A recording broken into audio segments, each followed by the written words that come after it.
My son, Zach, who's 3.5, he sees the yard signs and he loves them. He says, those are daddy signs, those are daddy signs.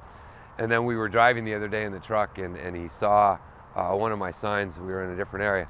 And he goes, Daddy, there's a daddy sign. And I'm like, yeah. And he said, Daddy, are you running for mayor of this street too? And I said, Daddy's running for mayor of the whole city. And he's like, all of the streets? I strive to have a life of service. For me, it's not a motivation about money or about power. It really is about using your energy and your efforts to really leave a positive impact and make a real difference in the lives of others. And I strive to live to that every day. I can remember as a child, she'd get called out in the middle of the night when there was a crime victim who was in need, and she would go and she would sit with the victim, and she'd help facilitate the interview with the police and work with the investigators and the district attorney and the restitution.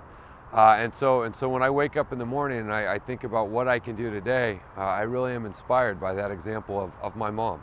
Well, you can't ever take yourself too seriously. These are weighty subjects we deal with. And I'll never forget introducing myself to a guy, and I said, Assemblyman Nathan Fletcher, very nice to meet you. And he said, Assemblyman, and I said, yes, sir.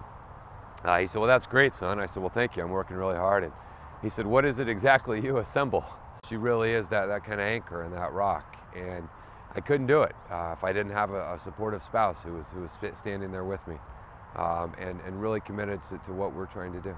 I am willing to sacrifice to be in public service, but I'm not willing to be away from my family. The desire to come back to a city that I love, a city that welcomed me home from war twice, a city where I bought my first home, where my wife and I got married, a city where both of my boys were born, and really commit myself to partnering with San Diegans to rebuild a great city that has great appeal to both of us.